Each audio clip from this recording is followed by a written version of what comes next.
Amen. John chapter 19, you have the suffering of Christ taking place, in which he is being mocked and ridiculed, the crown of thorns being placed upon his head. Before Jesus could wear the crown of glory in heaven as the King of Kings and Lord of Lords, he had to wear a crown of thorns. The suffering and the pain and agony had to come first before the glory and exaltation. Philippians 2 talks about that too.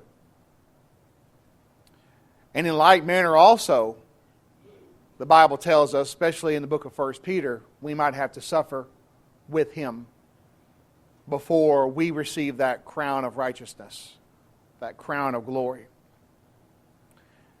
And so there in John chapter 19, they want him to be crucified. Pilate wants to let him go. And in verse 16, he delivered him to them to be crucified. So they took Jesus and led him away. They cried out, "Crucify him, crucify him." He was scourged, and Pilate was hoping, I think, to have some of the people have sympathy on him, because Pilate did not want to let him go, or did not want to have him crucified, I should say. He didn't see anything worthy of death in him. 3 times he said, "I find no fault in him." There's nothing in him that deserves execution. And it says in verse 17, he, bearing his cross, went to the place that is called the place of the skull, which is called in Hebrew Golgotha. There they crucified him and 2 others with him, one on either side and Jesus in the center. And Pilate wrote a title and put it on the cross. And the writing was, "Jesus of Nazareth, King of the Jews."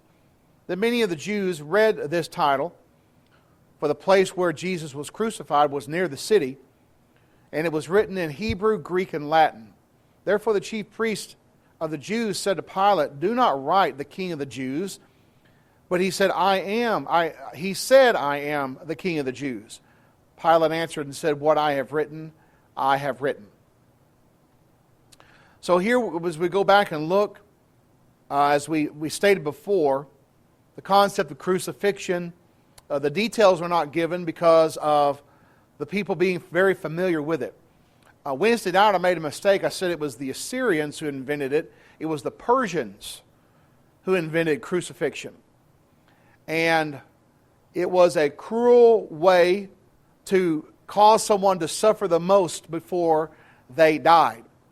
And as in studying the process of crucifixion and the history of it, I read about how Alexander the Great used crucifixion a great deal. In fact, when he besieged the city of Tyre, those who did not die as a result of starvation, he had them crucified. About 2,000 people were crucified by Alexander the Great. And so that's some 300-something years before Jesus was born. And so crucifixion was a very old method of executing someone.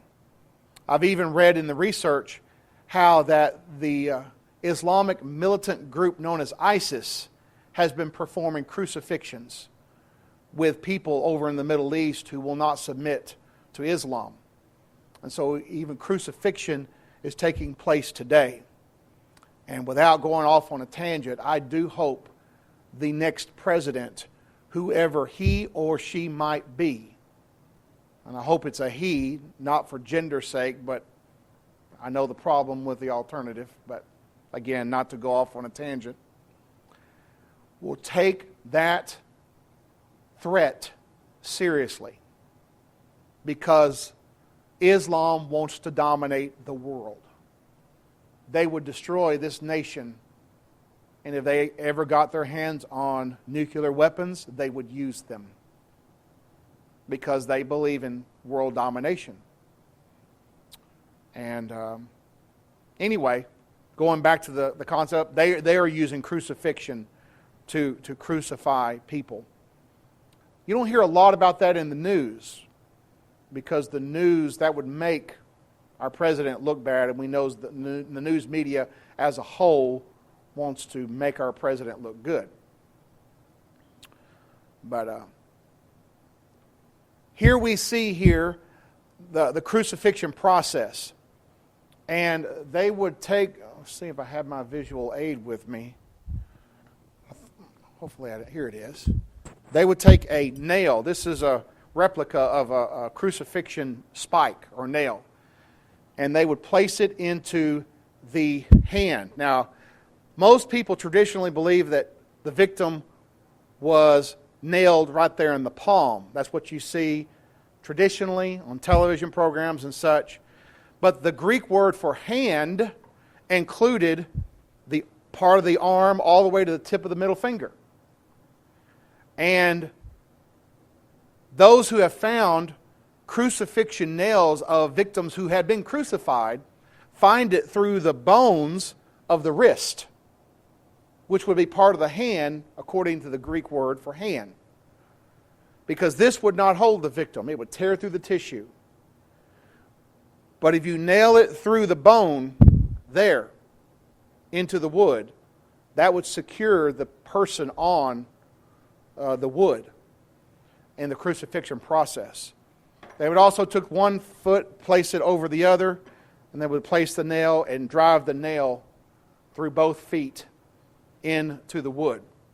The victim was slightly slouched so that they could pull themselves up to breathe. And most victims died eventually by asphyxiation. They would suffocate under their own weight.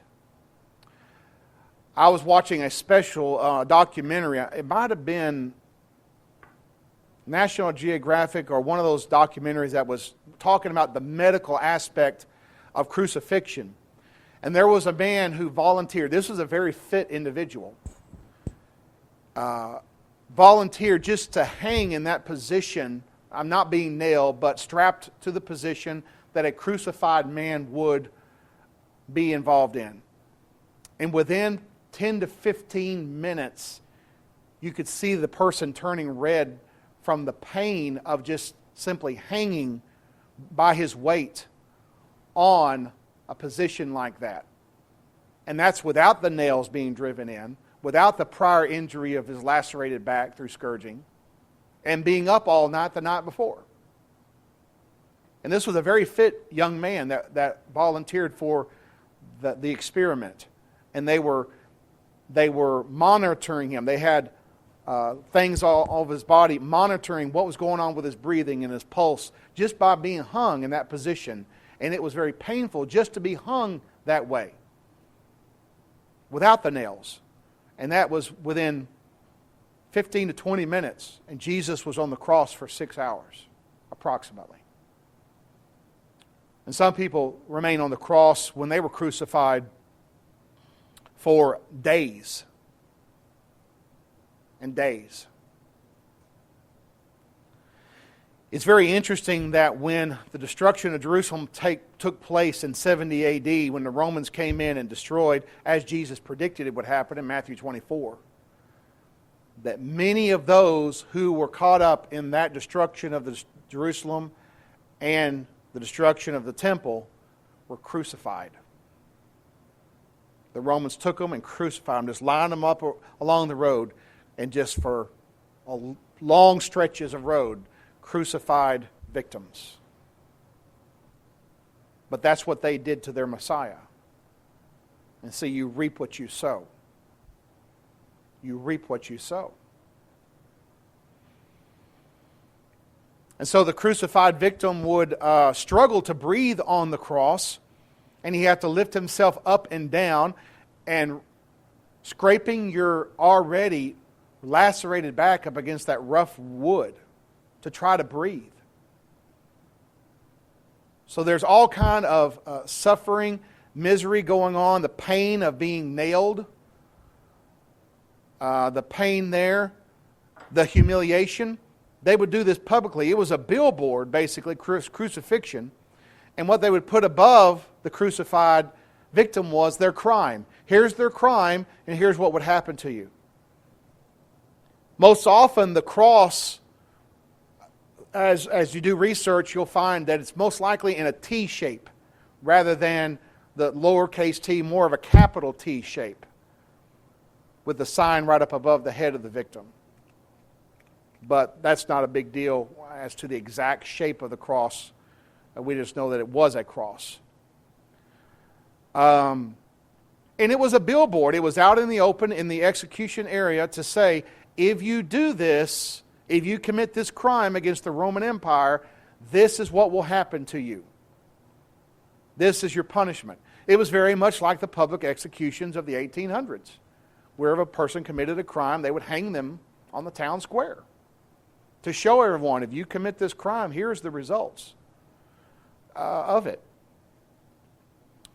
And so what was written, the only thing that they could come up with as an accusation was the truth.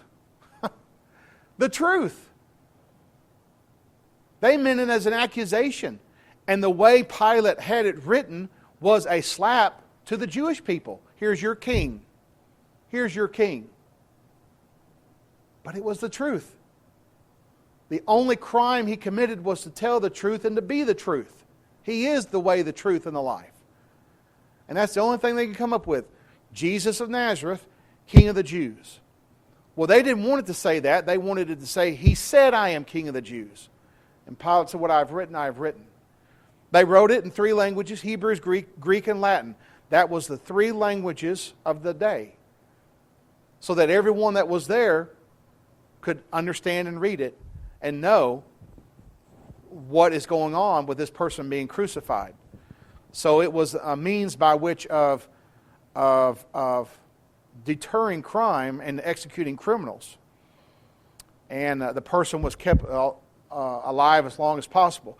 Guards will be set up to keep loved ones from coming and get their victim off the cross. And so that's why they would set up guards to watch, to keep people from, trying to help out and try to rescue them. And so that's not an unusual thing to have guards there with the crucified victim. And so Jesus being crucified in the middle, one on his left and one on his right. And the accusation being given, Jesus of Nazareth, the King of the Jews. Now John doesn't mention what the other accusation was. What do Matthew, Mark, and Luke talk about that Jesus said, in which they misrepresented what Jesus said? Has something to do with the temple. They accused Jesus of saying he was going to destroy that temple and in 3 days raise it up. But what did Jesus mean?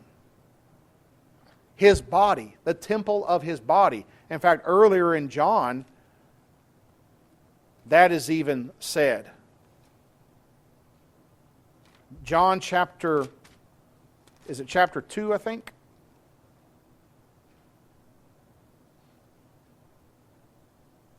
Verse 19, chapter 2 and verse 19. John 2 and verse 19. They asked him, what sign do you show that you do these things? Because he just cleansed the temple for the first time. He said, destroy this temple and in 3 days I will raise it up. Then the Jews says, it has taken 46 years to build this temple and you will raise it up in 3 days. But he was speaking of the temple of his body. Therefore, when he had risen from the dead, his disciples remembered they had said this to them, and they believed the Scriptures and the word that Jesus had spoken. And that was part of the accusation too, but John doesn't record that. That was made in trying to get him in trouble with the authorities and such, and the false witnesses they brought forward. So they misrepresented what he said. So anything else on the crucifixion as we're looking at this? Anything that you've seen in your research about this?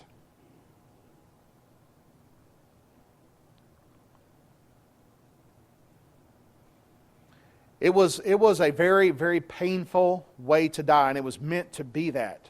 The maximum amount of pain in the maximum amount of time to suffer before one actually dies. It was never meant to be a quick death.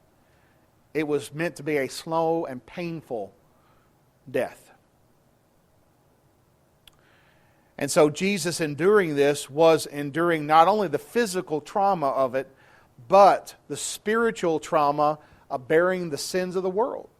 Your sins, my sins, the sins of the whole human race, going all the way back to Adam, all the sins of the people before the flood, all the sins of the people after the flood, all the sins till the end of time, whenever that is, placed upon him. So he was bearing that in that spiritual sense.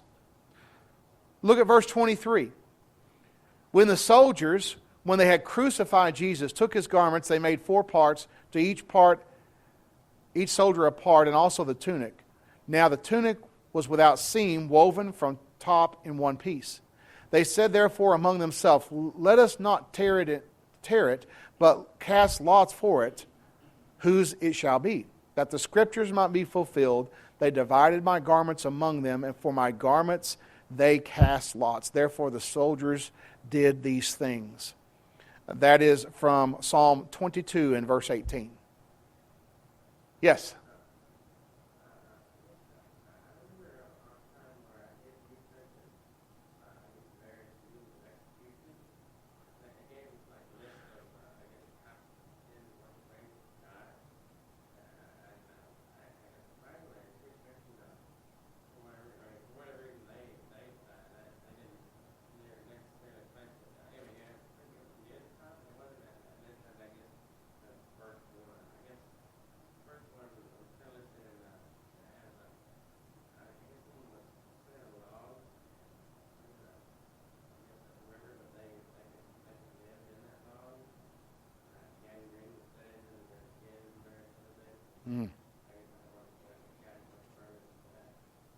Yeah, I mean there are indeed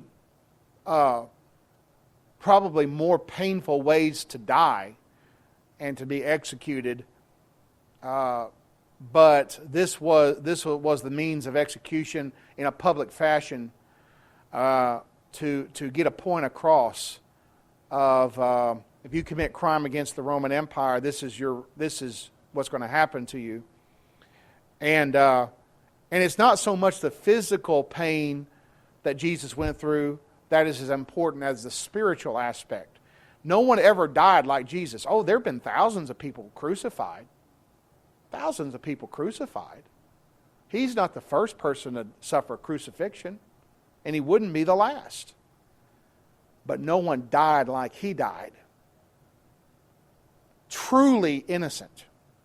The only man truly innocent that was executed. You hear all the time about people, a lot of the people that are against the death penalty say, well, we're in danger of executing innocent people. Well, that might be true, and that's the human flawed system. Sometimes there might be an occasion where that happens. But every person's guilty of sin. They may not be worthy of death, but they're guilty of sin. Jesus is the only person who had never sinned, who was truly innocent, that was executed, that was crucified this way. And he was bearing the sins of others on the cross as well. No one else that had been crucified has done that.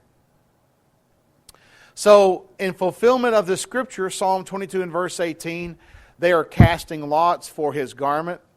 Again, these soldiers are doing what they would do. This is normal for them. They're doing this. They didn't want to get rid of this garment. They saw some value in it. And so they didn't realize they're fulfilling prophecy. They're doing exactly what they would do. The only thing Jesus owned. Only thing he owned. And they are casting lots for it. Now verses 25 through 27 is very precious. It's only recorded by John. And it's interesting, it's because John is the one that took care of Mary. Now there stood by the cross of Jesus his mother, and his mother's sister Mary, the wife of Clopas, and Mary Magdalene. Got a bunch of Marys there. When Jesus therefore saw his mother and the disciple whom he loved, who's that? John, standing by, he said to his mother, Woman, behold your son. Then he said to the disciple, Behold your mother. And from that hour, that disciple took her to his own home. It's very interesting that only John records this, because it's John that was the one that took care of his mother. Now, the amazing selflessness of Jesus is seen right here. A crucified victim normally would be crying out in pain, crying out, save me from this, crying out, I'm innocent, or whatever. Cursing the people that crucified him, cursing the circumstance. Here Jesus is in incredible pain and suffering. His mother is there, and he makes provisions for her to be taken care of. He makes provisions for that. This was a biblical obligation under the old law. He had to honor his father and his mother. And so he had a responsibility. Joseph, his earthly father, by this time, evidently is dead. I mean, we just don't see anything about him anymore. It's been speculated that he died before Jesus began his earthly ministry. And I believe that's a safe speculation. So someone had to take care of Jesus' mother. And notice he didn't put it into the care of his brothers and sisters. Why? His brothers, they didn't believe in him at that time. Jesus put more value on spiritual ties and the spiritual family than his own kin, and did not put his mother into the care of his brothers, but into the care of John, his disciple, who at this time was probably a very young man. So we're told to honor our parents.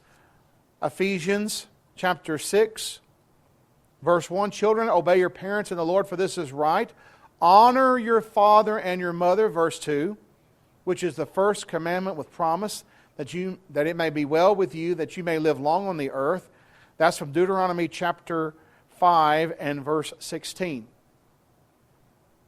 So that concept of honoring parents, this is what Jesus is doing. He's making sure his mother is being taken care of and putting her into the care of John. And he uses this term woman, which is the same term that's used in John 2, and it's a respectful term. It's not a disrespectful term in reference to his mother. It's like saying ma'am in our culture, the way this word is used. Woman, behold your son. And then he turned to John and said, Behold your mother. And from that hour, that disciple took her to his own home. I think in Acts chapter 1 is the last time Mary is mentioned. Trying to find that verse.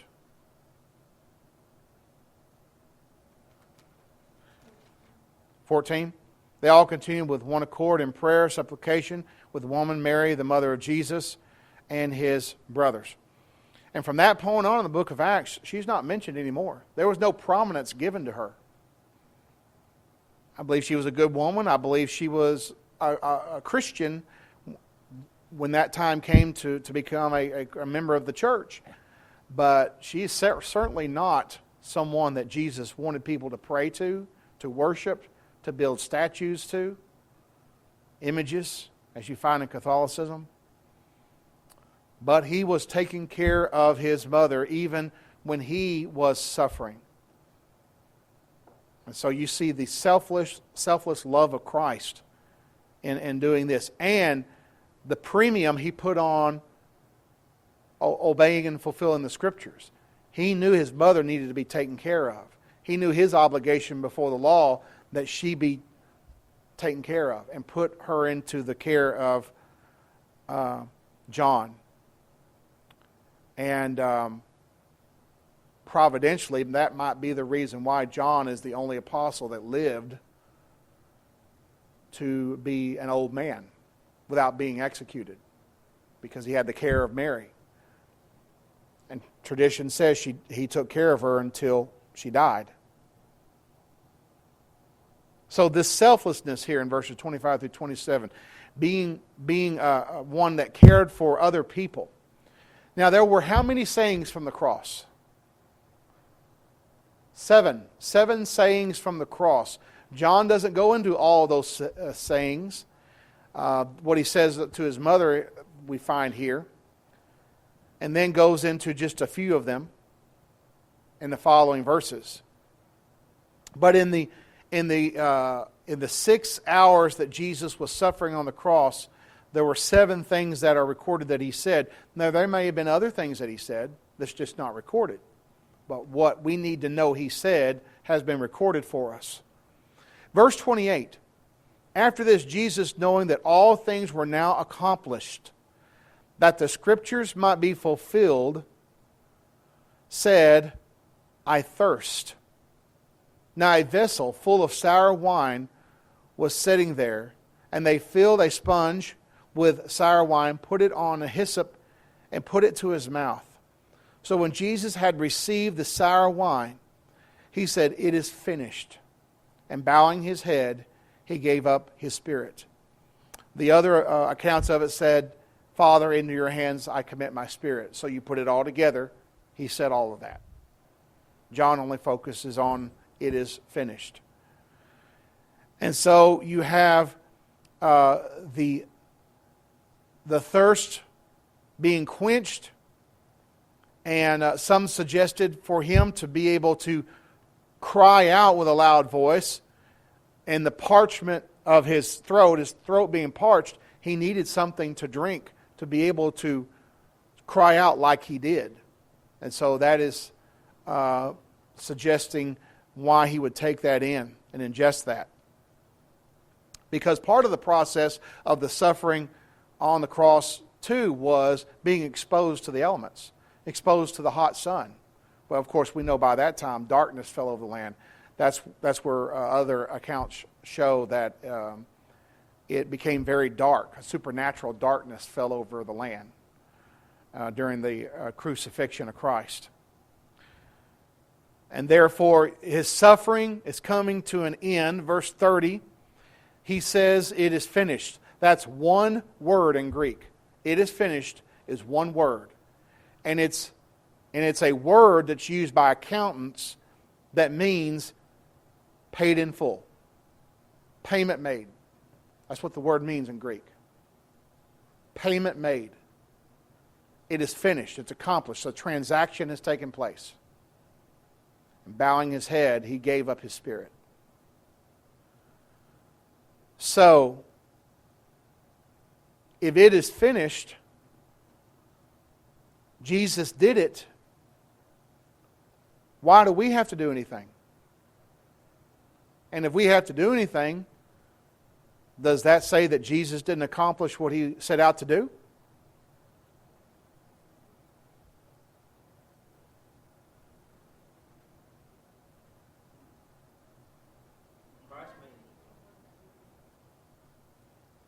What?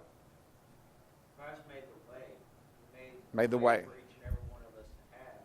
But we have to be obedient to the plan that is set forth. So just because there's a way, there's those that can refuse.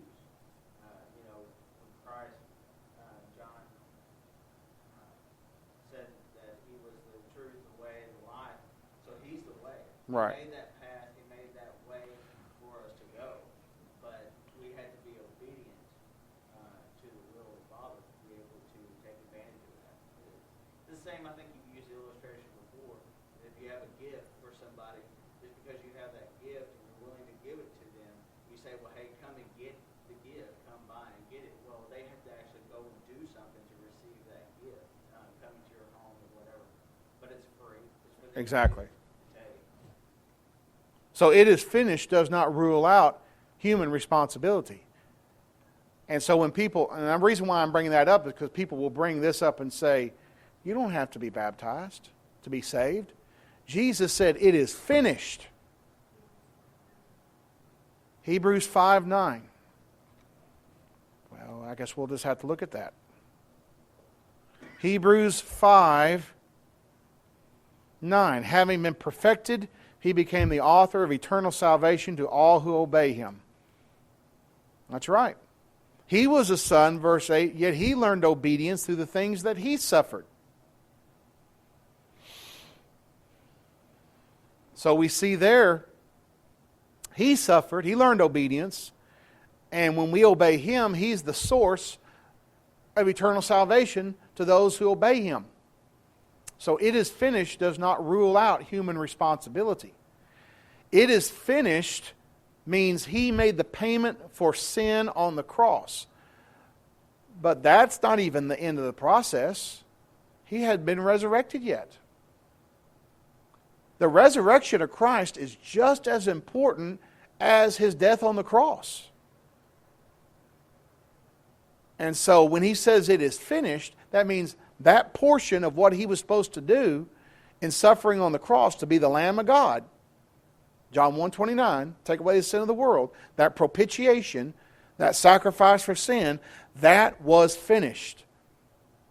But he still was going to be resurrected, and then he was going to ascend back. We've talked about how important Jesus ascending back to the Father is, to be our mediator, to be our high priest, for us to go through him to the Father. So for him to say "it is finished," and people use that to say, you don't have to do a thing. Jesus said "it is finished." Well, then you point out, well, what about the resurrection? That's equally important. Without the resurrection, you don't have the process completed. That portion of what Jesus was doing was finished. The payment for sin has been made. The blood payment was made. The ransom was paid. But the entire process wasn't done. Yes. Another verse goes along with Hebrews 5:8. 1 Peter 4, verse 1. It says, "Therefore, since Christ suffered for us in the flesh," as you point out this morning, it doesn't say do nothing, but it says to arm yourself also with the same mind that Christ had. So you think about that same mind. Then you go back to Philippians 2:5. What kind of mind did Christ have? Christ had the mind of humility. We had the mind of obedience to the Father, even in death to the cross. So we are to have that same mind. So we arm ourselves with the same mind, humility, obedience, as Christ had. Exactly. And 1 Peter 1 and verse 22, we purify our souls in obeying the truth. We talked about that in chapter 18, how important truth is when Pilate says, "What is truth?" Jesus, "I came to bear witness of the truth. Those who are of the truth will hear me. They'll listen to me. They'll obey." Well, we purify our souls in obeying the truth. The blood of Christ purifies us when we obey the truth. That's why you can't be taught wrong and baptized right. Acts chapter 19 proves that. The action was right, but the information was wrong. And that's why they had to be baptized correctly. So, "it is finished" means here's what God's grace has provided, His mercy has provided. And so that's made available for us to access and for us to receive that salvation. It's just like there's a great canyon. On one side you have land, on the other side you have land. Someone comes and builds a bridge and announces it is finished. Does that mean you're automatically on the other side? No. You have to go across the bridge. That's obedient faith. Yes, the bridge is finished, but the bridge is not going to do you any good if you don't walk across it. It is finished, but it's not going to get you there if you just stand there and look at it. You have to obey.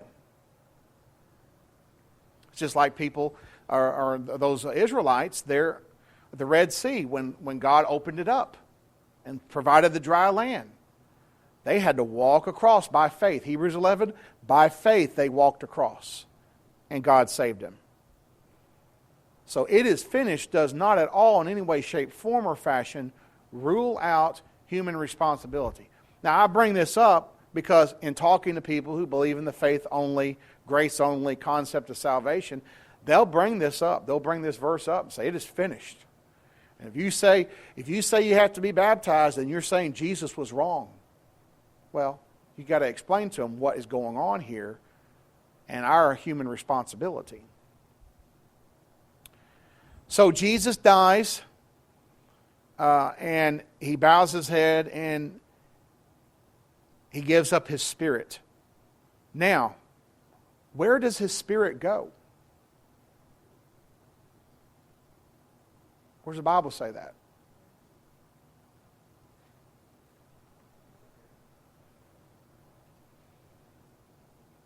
Where does the Bible say that his spirit went?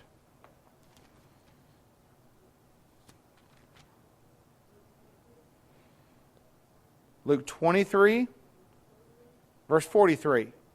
To the thief on the cross, he said, "Assuredly I say to you, today you will be with me in paradise."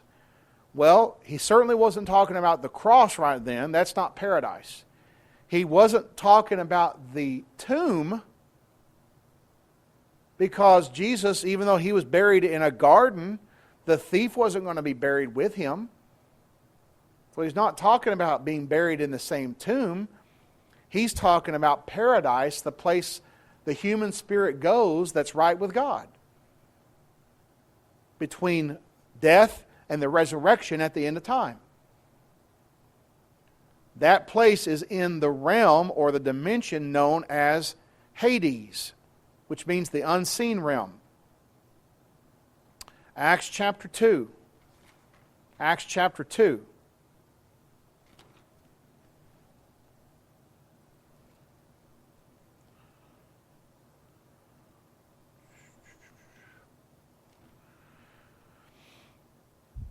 Verse 25, Peter is quoting David saying this, "I foresaw the Lord always before my face. He is at my right hand, that I may not be shaken. Therefore my heart rejoiced, and my tongue was glad. Moreover, my soul also will rest in hope. For you will not leave my soul in Hades, nor will you allow your Holy One to see corruption. You have made known to me the ways of life, and will make me full of joy in your presence. Men and brethren, let me speak freely to you of the patriarch, that he is both dead and buried, and his tomb is with us to this day. Therefore, being a prophet, and knowing that God had sworn with an oath that to him, that of the fruit of his body, according to the flesh, he would raise up Christ to sit on his throne, he, foreseeing this, spoke concerning the resurrection of Christ, that his soul was not left in Hades, nor his flesh see corruption." His soul or his spirit went to Hades, but I thought it went to paradise. Hades is in paradise? Oh, paradise is in Hades. It's like saying to someone, "I'm going to Texas," and then tell someone else, "I'm going to Dallas." Dallas is in Texas. And so when you die, everyone's soul goes to Hades. But there are two realms within that realm. One is paradise, a place of comfort, Revelation 14 and verse 13, a place of rest. And then there's a place of torment. Luke 16 speaks of. So this here is showing us, as we looked at these scriptures, that his human spirit went to paradise in Hades. He died like a human would die, and his spirit went there to that realm of the dead. This also shows that the concept of going out of existence when you die, that the Jehovah's Witnesses teach, is false. Jesus did not cease to exist when he died, nor do we. We change residence. We leave this behind and go into the other realm that cannot be seen. That's why it's called Hades. It's an unseen realm. So his body was left on earth. His spirit went to paradise with the thief. And that place, paradise, is in the realm known as Hades. So we see here very clearly the importance of understanding that the death of Jesus Christ and what He went through. Now, we don't have time really to go into the final section, but we see here this is the day before the Sabbath, and they want to hurry up and hasten the death because the bodies cannot be left upon the cross. But during the Sabbath, I want to look at Galatians 3, verse 13, to talk about the importance of Jesus and His death on the cross. Galatians 3:13, Christ has redeemed us from the curse of the law, having become a curse for us. For it is written, cursed is everyone who hangs on a tree. So that's Christ and His crucifixion, who became a curse for us, a curse substitute, so that we could be redeemed from the curse of sin. Then, of course, Romans chapter 5 and other passages that talk about the importance of the propitiation that Jesus accomplished on the cross. Okay, Lord willing, in 2 weeks we will take up our study in John chapter 19.